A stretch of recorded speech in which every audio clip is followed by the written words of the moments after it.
I was just thinking, I was trying to figure out how best to say this, but it just goes to show that it's the idea, the concept of eternal life and living with God forever. This is something that's ubiquitous throughout Christianity, that, even mainstream Christians talk about returning to heaven, right? And living with God forever.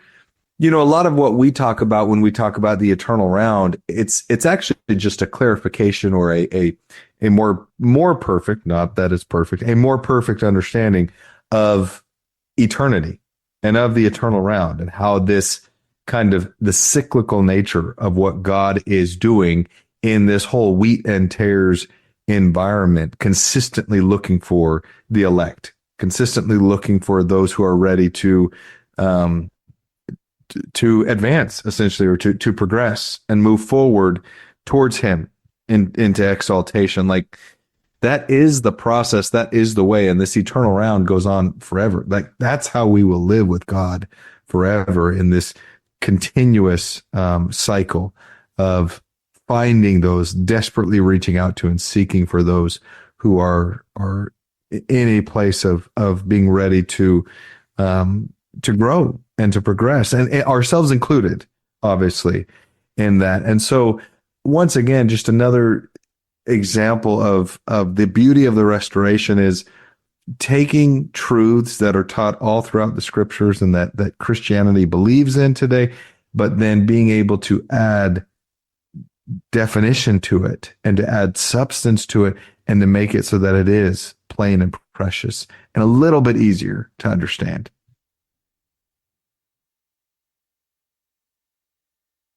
And then there's going to be the last resurrection. We speak often of the first resurrection. You don't speak very often about the last resurrection. Even though... Well, hopefully we're not part of that one. It's not our focus. Right? It's not our focus. It's not meant to be focused on. There's actually very little revelation about it. Even though President Nelson, he kind of sneaks some things in from time to time. He was, what was the talk when he's talking about, like, if you choose to live telestial laws, you're choosing to be resurrected with a telestial body. That was Think Celestial. That was his Think Celestial, right? Yeah. And then, so he just kind of throws that out, then everyone's like, yeah, that makes sense, but also what? It's like, what's going on with this telestial resurrection? How does that work?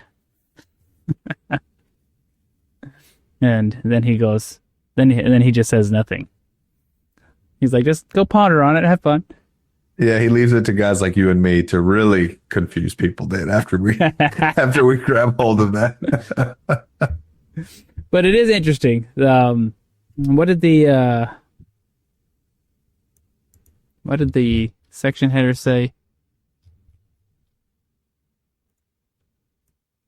That the last resurrection and final judgment follow the millennium.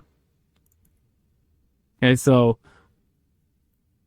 first resurrection happens, and so the celestial resurrection happens throughout the millennium, the 1,000 years.